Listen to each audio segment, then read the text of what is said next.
रख बाबू भरोसा तेरा हर ख्वाहिश पूरी कर दूंगी के रख बाबू भरोसा तेरा हर ख्वाहिश पूरी कर दूंगी फौज वाली वर्दी पहनकर पहला सैल्यूट तेरे नाम पे दूंगी।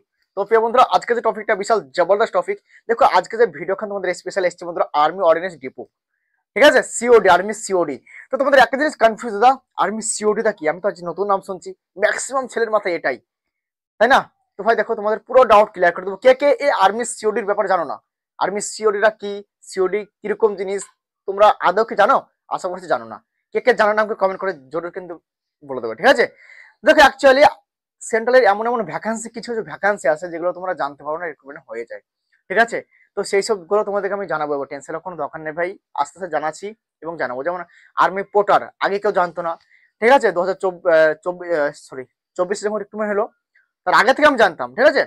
2019 থেকে আমি জানতাম এইসব ব্যাপারে, ঠিক আছে? তো দেখো আগে আমার ইউটিউব ছিল না, 1 বছর ধরে ইউটিউব আমার খোলা হয়েছে। তো 1 বছরের পর দেখো আর্মি পোর্টারে যেমন নতুন নিয়োগ হয়েছিল, তখন অনেক ছেলে, ম্যাক্সিমাম ছিলেন ভাই আমার ইউটিউব দেখে নিয়োগ, মানে তারা এখন কাজ করছে, ঠিক আছে, আর্মি পোর্টারে। তো দেখো পোর্টারে ভ্যাকান্সি আসবে, সে নিয়েও আপডেট দিয়ে দেবো জানানো মাসের। তো আজকে তোমাদের মেন আলোচনা করবো আর্মি সিওডি। আর্মি সিওডিটা কি, এখানে সিলেকশন প্রসেস, কিভাবে আবেদন করতে হয়, কোন কোন পোস্ট পাওয়া যায়, বয়স কি থাকতে হয়, qualification, selection process A to Z. তো ভিডিওটা শুরু করা যাক বন্ধুরা। এখানে ছেলে মেয়ে উভয় কিন্তু এখানে আবেদন করতে পারবে। সর্বপ্রথম বলছি বন্ধুরা, আর্মি সিওডি, এই যে সিওডি এটা কিসের জন্য কাজ করে ভাই? এটা কিন্তু অল ওভার ইন্ডিয়ার ছেলে মেয়ে উভয় আবেদন করতে পারবে। আর্মি সিওডি, সিওডি মানে হচ্ছে বন্ধুরা সেন্ট্রাল অর্ডিন্যান্স ডিপো। আর্মির যে গোলা বারুদ, আর্মির যেখানে সেই বন্দুক তৈরি হয়, সেই সবের জন্য কিন্তু এগুলো নিয়োগ করে। 60 বছর চাকরি ভাই, কোনো 4 বছর না, কোনো 10 বছর না, কোনো 17 বছর না, একদম পুরো 60 বছরের চাকরি ভাই। স্যালারিও ভালো, লাগভাগ তুমি স্টার্টিং স্যালারি লাগভাগ তুমি যদি তুমি এই যে ফায়ারম্যানের, বা তুমি যদি ফায়ারম্যান ঢুকে যাও, এখানে কিন্তু অনেক রকম পোস্ট পেয়ে যাবে। স্যালারির কথা সব বলে দেবো, দেখো, ঠিক আছে? সর্বপ্রথম দেখেন আমাদের কোয়ালিফিকেশন। দেখো কোয়ালিফিকেশন তুমি এখানে 10 পাস হলে চলে যাবে, আবার উচ্চ মাধ্যমিক পাস মানে 12 পাস হলে চলে যাবে, মানে 10 পাস হলেও যেতে পারবে, 12 পাস হলে যেতে পারবে। এখানে কিন্তু এখানে কোনো 33 করে কোনো কড়াকড়ি নেই। কি বললাম, 33 করে নাম্বার যে তোমাদের আর্মিতে লাগে, আর্মি জিডিতে ট্রেডসম্যানে, সেরকম এখানে কিন্তু 33 করে কোনো লাগবে না, ঠিক আছে? এটি করে তোমাদের বলে দিলাম। চাই তোমার যে কোনো পার্সেন্টেজ হলেই কিন্তু তুমি আবেদন করতে পারবে। ওকে, মেন হচ্ছে এগুলো জানতে পারা, কিভাবে জানবে, মানে জানতেই পারবে না তুমি রিক্রুটমেন্ট হয়ে যাবে, এটুকু হচ্ছে ব্যাপার। এর আগে কিছুদিন আগে রিক্রুটমেন্ট হয়েছে, তোমরা জানো?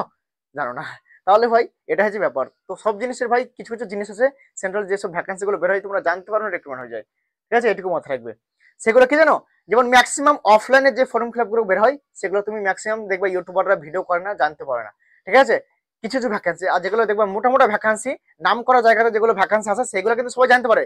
কিন্তু যেসব জায়গাতে ধরো নাম করা অত মানে হাইফাই লয়, সেসব জায়গাতে ভ্যাকেন্সি লেখা জানতে পারে না, ঠিক আছে? এটুকু মাথায় রাখবে। বোঝা গেল? তো এবার তোমার দেখে না বন্ধুরা, এখানে এজ, বয়স সীমা বিশাল ইম্পর্টেন্ট, বয়স যাদের বেশি। দেখো এখানে জেনারেল এবং ইডাব্লিউ যারা আছে, যারা জেনারেল ক্যান্ডিডেট এবং যারা ওবিসি ইডাব্লিউ আছে, তাদের কিন্তু বয়স কিন্তু 18 বছর হতে হবে। এখানে কিন্তু মিনিমাম বয়স কিন্তু 18 বছর হতে হবে। যেসব ছেলেটা ভিডিও দেখছো 17.5 হলে হবে না, মিনিমাম তোমার 18 হতে হবে। যেদিনকে তোমার অ্যাপ্লিকেশন ফিল আপ হবে, ফর্ম ফিল আপ, সেদিনকে তোমার যদি 18 বছর হয়ে যায় তবু তুমি কিন্তু এখানে আবেদন করতে পারবে। মিনিমাম 18 বছর, ম্যাক্সিমাম 25 কিন্তু তোমার হতে হবে, ঠিক আছে? এবার তোমার ওবিসি যারা আছে তারা 18 বছর থেকে 28 পর্যন্ত আবেদন করতে পারবে, ঠিক আছে? 3 বছর ছাড়। এবং এসসি এসটা কিন্তু এখানে 30 পর্যন্ত আবেদন করতে হবে, 18 থেকে 30। মানে বুঝতে পারছো, এখানে জেনারেল এবং ইডাব্লিউ 18 থেকে 25, ওবিসি 28 এবং এসসি এসটা 30 বছর পর্যন্ত কিন্তু এখানে আবেদন করতে পারছে ম্যাক্স, ঠিক আছে? Doubt clear. এবার তোমাদের একটা জিনিস কনফিউজ হতো, এখানে কোন কোন পোস্ট আছে একটু যদি বলে দিতে। তো ভাই পোস্ট মেলা রকম, বিভিন্ন রকম পোস্ট। যেমন তোমার ফায়ারম্যানের পোস্ট পেয়ে যাবে, এমটিএস পেয়ে যাবে, কুক পেয়ে যাবে, ড্রাইভার পেয়ে যাবে, বারবার পেয়ে যাবে, টেলার পেয়ে যাবে, এবং তোমাদের এখানে কবলার পেয়ে যাবে, ঠিক আছে? বিভিন্ন রকম পোস্ট কিন্তু এখানে কিন্তু নিয়োগ করানো হয়। ওকে, আর এই যে ভ্যাকান্সি প্রত্যেক বছর 3 থেকে 4 জায়গাতে হয়। কি বললাম? প্রত্যেক বছর 3 থেকে 4 জায়গায়, 3-4 জায়গায় না হলে ভাই 1-2 জায়গায় হয়। কেন ভ্যাকান্সি হাতে না খালি হলে রিক্রুটমেন্ট করে না, তাই না? তো ম্যাক্সিমাম জায়গাতে কিন্তু র্যালি প্রত্যেক বছর কিন্তু হয়, ঠিক আছে? তো কোন কোন জায়গায় তোমাদের র্যালি গুলো অ্যাটেন্ড হয়, কোথায় কোথায় হয়, একটু তোমাদেরকে আমি বলে দেবো মোটামুটি, ঠিক আছে? টেনশনের কোনো দরকার নেই। এবার তোমাদের একটা জিনিস কনফিউজ দেয়, এখানে সিলেকশন প্রসেস কিরকম ভাবে হয়, ঠিক আছে? এবং এখানে এক্সাম প্যাটার্নটা কি থাকে। দেখো এক্সাম প্যাটার্ন তোমার অত হাই লেভেল থাকে না। রিজনিং থাকবে 25টা কোশ্চেন, ম্যাথ থাকবে, ইংলিশ থাকবে তোমার, ঠিক আছে? এবং তোমাদের জিকে থাকবে। এই যে সাবজেক্ট নিয়ে তোমাদের এক্সামটা হবে, যেখানে তোমাদের নেগেটিভ মার্ক খুব কম থাকছে 0.25, ঠিক আছে? মানে 4টে গালতি করলে 1 নাম্বার কাটছে, ঠিক আছে? এবং টাইমিং অনেক ভাই, যদি একটু পড়াশোনা করো 2 ঘন্টা টাইমিং তুমি এখানে পেয়ে যাবে। আর এটা কিন্তু অফলাইনে এক্সাম হয় ওই মার্কশিটে, ঠিক আছে? এবার তোমাদের একটা জিনিস কনফিউজ দা, এখানে ফিজিক্যাল কি হয়, তো ফিজিক্যালি মানে সিলেকশন প্রসেসটা কি? দেখো সিলেকশন প্রসেস তোমাদের এখানে দেখতে পাচ্ছ, ফায়ারম্যানে তুমি যদি আবেদন করো এখানে কিন্তু ট্রেডসম্যান মেটও কিন্তু ভ্যাকান্সি আছে। ট্রেডসম্যান মেট এর পুরো চর্চা করে দেবো, একটু দাঁড়াও। আর ট্রেডসম্যানের কিন্তু ভ্যাকান্সি আছে, ট্রেডসম্যান মেট, যেটা আর্মি ইউওসিতে এসেছে, ঠিক আছে। তো দেখো এখানে ফিজিক্যাল টেস্ট প্রথমে হয় ফায়ারম্যান এবং ট্রেডসম্যান বলাদের। আদার্স যে পোস্টগুলো দেখছি এমটিএস, কুক, তারপর তোমার ড্রাইভার, বারবার, এগুলোতে কিন্তু ভাই কোনো ফিজিক্যাল হয় না। তাহলে ওগুলোতে কি হয়? ওগুলো তোমার এই ফিজিক্যাল বাদ দিয়ে সর্বপ্রথম রিটার্ন টেস্ট হবে। আর রিটার্ন টেস্ট তুমি তো কোয়ালিফাই করো না, তারপর তোমার স্কিল টেস্ট মানে টেট টেস্ট হবে। ধরো তুমি কুকের ফর্ম ফিল আপ করলে, তোমার কুকের ব্যাপারে তোমার নলেজ দেখবে আছে কি নেই। তারপর তোমার যদি ড্রাইভারের তুমি যদি আবেদন করো, ড্রাইভার তোমার দেখবে যে তোমার গাড়ি চালাতে পারছো কি পারো না, ঠিক আছে। আর ড্রাইভার বলাতে কিন্তু বয়স কিন্তু 18 থেকে 27, জেনারেল ইডাব্লিউএস, ঠিক আছে। কেননা ড্রাইভার বলাদের বয়স 2 বছর এক্সট্রা থাকে ছাড়ে, ঠিক আছে। টেনশন কোনো দরকার নেই। তারপর তোমার এখানে ডকুমেন্টস ভেরিফিকেশন হবে, তারপরে মেডিকেল টেস্ট হবে। মেডিকেল তো টেনশন নেই, মেডিকেল নর্মাল হয়, ঠিক আছে। বোঝা গেল? Doubt clear? আর্মি মতো হার্ড মেডিকেল হয় না, এখানে নর্মাল মেডিকেল হয়, সেই জন্য শেষে মেডিকেল হয়। ওকে, ডাউট ক্লিয়ার? বোঝা গেল? এখানে মেন হচ্ছে তোমার ফিজিক্যাল যারা করবে, যারা ফায়ারম্যান ট্রেডসম্যান আবেদন করবে, ফিজিক্যালটা মাস্ট ভালো করে করতে হবে। আর যারা কুক, বারবার, টেলার, কবলার যারা আবেদন করবে তাদের হচ্ছে এক্সাম কোয়ালিফাই করা মানে ম্যাক্সিমাম ছেলে চাকরি হয়ে যাওয়া, ঠিক আছে। এবার তোমাদের একটা জিনিস কনফিউজ, আবেদন কবে থেকে হতে পারে এবং ভ্যাকান্সিটা কবে আসবে এবং কিভাবে ফর্ম ফিল আপ করবো আমরা কিভাবে জানবো?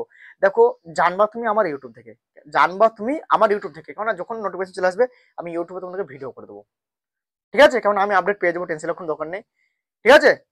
তো তোমাদের এবার বলে দিচ্ছি কোন কোন জায়গাতে এগুলো ভ্যাকান্সি আছে। দেখো তোমাদের ভ্যাকান্সি আছে, এক নম্বর হচ্ছে কানপুর, তারপর আরেক জায়গাতে আছে জবলপুর ইউপি, তারপর তোমার আরেকটা আছে তোমার শিলিগুড়ি ব্যাংডুবি, আর একটা আছে তোমার আর্মি পানাগড়, ঠিক আছে। তারপর তোমার জম্মু কাশ্মীর উধমপুর, জম্মু কাশ্মীর, ঠিক আছে। তারপর তোমার আছে আসাম গুয়াহাটি, দিল্লি ক্যান্ট, ভাই এগুলো আর্মি অর্ডিন্যান্স ডিপো, যেগুলো আর্মিদের মানে বন্দুক তৈরি হয়, তারপরে গোলা বারুদ থাকে ভাই, ঠিক আছে। এইসব জায়গাতে কিন্তু এইসব গুলো নিয়োগ করে। কি বলছে এখানে? সেন্ট্রাল অর্ডিন্যান্স ডিপো, ঠিক আছে। সেন্ট্রাল অর্ডিন্যান্স ডিপো, ডিপো মানে কি বলতে চাইছে? ওই যে ওইসব জায়গাতে কিন্তু নিয়োগ করানো হয়, ঠিক আছে।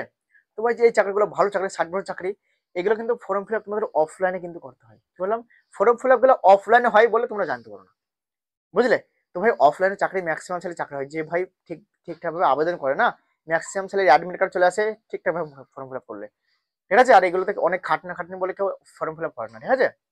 তো ভাই এইসব গুলোতে ফোকাস করবা, চাকরি হওয়ার চান্স একদম বিশাল থাকে, এইটুকু তোমাদেরকে বলে দিলাম, বুঝলে? কেমন ভাই? দেখো, যে জিনিসে অনলাইনে ফর্ম ফিল আপ, টুক করে ডকুমেন্টস নিয়ে চলে গেলা, দাদা ফর্মটা ফিল আপ করে দাও, করে নিচ্ছ। কিন্তু ভাই অফলাইনে ফর্ম ফিল আপ মানে তুমি কাউকে দিলে হবে না, নিজে করতে হবে। তাহলে বুঝতে পারছো কতটা খাটনি? 2-3 দিন লেগে যায় একটা ফর্ম ফিল আপ করতে হবে অফলাইনে। ফর্ম নিয়ে এসো, ফিল আপ করো, তারপরে ঠিকঠাক ভাবে ডাক টিকিট লাগাও, কোন অ্যাড্রেসে পাঠাও সেগুলো ফিল আপ করো, পোস্ট অফিসে গিয়ে জমা দিয়ে এসো, ওই অ্যাড্রেসে পাঠাবা, অনেক ভজ করো। সেই জন্য ভাই ম্যাক্সিমাম ছেলে কিন্তু কি করে, অফলাইনে ফর্ম ফিল আপ করে না। কিন্তু ভাই অফলাইনে করবো, আমি তোমাদের সময় সময় আপডেট দিয়ে দেবো। আর তোমাদের এই যে ভ্যাকান্সি 2025-এ কিন্তু আসবে, ঠিক আছে। 25-এ কিন্তু আসবে, 2025-এ তোমাদের ভ্যাকান্সি কনফার্ম আসছেই, ঠিক আছে। মোটামুটি তোমাদের এপ্রিল থেকে তোমাদের ভ্যাকান্সি আশা করছে আসবে, কারণ এই 1 বছরের মধ্যে পুরো কমপ্লিট করে দেয়। 1 বছর লাগে না, 6 থেকে 7 মাস থেকে 8 মাসের মধ্যে তোমার ভ্যাকান্সিও বের করে দেয়, পুরো কমপ্লিট করে দেয়। যেমন এখানে একটা ভ্যাকান্সি চলে এসেছে, 2-3 মাস আগে চলে এসেছিল, ঠিক আছে। তোমার অক্টোবরের আগে তোমার, ঠিক আছে, সেপ্টেম্বর মাসে একটা ভ্যাকান্সি এসেছিল, সেখানে কিন্তু ভাই অলরেডি অ্যাপ্লিকেশন হয়ে গেছে, ঠিক আছে। হয়ে গেছে, তাদের অ্যাডমিট কার্ড জারি করে দিয়েছে, ঠিক আছে। তো টেনশনের কোনো দরকার নেই। এই ভ্যাকান্সি এই অর্ডিন্যান্স ডিপো, ঠিক আছে। তো ভাই আমাকে এসএমএস করেছিল আমার যে বন্ধু, কিন্তু ভাই আমি খোঁজ পাইনি, ঠিক আছে। মানে আমি এসএমএস দেখিনি, দে ভাই তোমার এরকম মিস্টেক হয়ে গেছে, ঠিক আছে। নাহলে তোমাদের আমি ওই ভিডিওখানা যখন বানিয়ে দিতাম, তাহলে তোমাদের কি হতো, আবেদন করতে পারতে। তো ভাই দেখো, টেনশনের কোনো দরকার নেই, সামনে যখন ভ্যাকান্সি গুলো আসবে আমি তোমাদেরকে আপডেট নিয়ে তোমাদেরকে দিয়ে দেবো। তো তোমরা এইগুলোর জন্য তৈরি করতে পারো। এগুলো কিরকম ভ্যাকান্সি, যেমন ধরো আর্মি ইউওসি ভ্যাকান্সি আছে সেরকম সেম। তারপরে ধরো আর্মি এমএস যে একটা ভ্যাকান্সি তোমার আসবে, ট্রেডসম্যান মেট, কুক, সেম ভ্যাকান্সি এখানে। এমটিএস যে ভ্যাকান্সি আছে সেম সেম ভাই। তারপর তোমার ধরো যে ভ্যাকান্সি এসছে একটা আর্মি ইএমই, ঠিক আছে, সেম ভাই।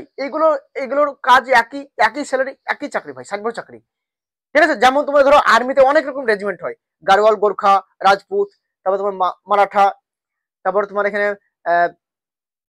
কুমার রেজিমেন্ট, ঠিক আছে। তারপর তোমাদের রাজপুত রেজিমেন্ট, প্যারাশুট রেজিমেন্ট, ঠিক আছে, সিখলাই ইনফেন্ট্রি। তো ভাই এইসব যেমন তোমার আলাদা রেজিমেন্ট হয়, সেম কিন্তু এখানে যেমন আর্মি অর্ডিন্যান্স ডিপো, ঠিক আছে, তেমন আর্মি অর্ডিন্যান্স কোর্প, আর তারপর তোমার এখানে ইএমএ যেটা তোমার ট্রেডিশন মেড কুক নিয়োগ করে, সব ভাই একই কাজ ভাই, একই রকমের টাইপের কাজ সব, ঠিক আছে, এরকম মাথায় রাখবে। যেমন তুমি কুমার রেজিমেন্টে যদি জিডিতে ভর্তি হও, তোমার কাছে জেনারেল ডিউটি দিতে হবে। তুমি যদি রাজপুত রেজিমেন্টে যদি জেনারেল ডিউটি তুমি যদি চাকরি পেয়ে যাও, সেখানে তোমাকে জেনারেল ডিউটি করতে হবে। সেরকম সেম তুমি যদি এখানে ফায়ারম্যানের তুমি যদি যেখানে তুমি নিয়োগ নিয়োগ হবে, চাই তুমি এওসি তে হোক, ইএমই তে হোক, চাই তুমি অর্ডিন্যান্স ডিপোতে হোক, সেম কাজ। এমটিএস এ ঢুকলেও সেম কাজ, কুকে ঢুকলে সেই একই রান্না করতে হবে না, হ্যাঁ অলরেডি আলাদাভাবে মানে অন্য রান্নার অন্য রান অন্য কি ই করতে হবে, খাবার বানাতে হবে না, সেই সেমই ভাই, সব সেমই কাজ। ঠিক আছে, বুঝতে দিচ্ছি, আশা করছি বুঝতে পেরেছো।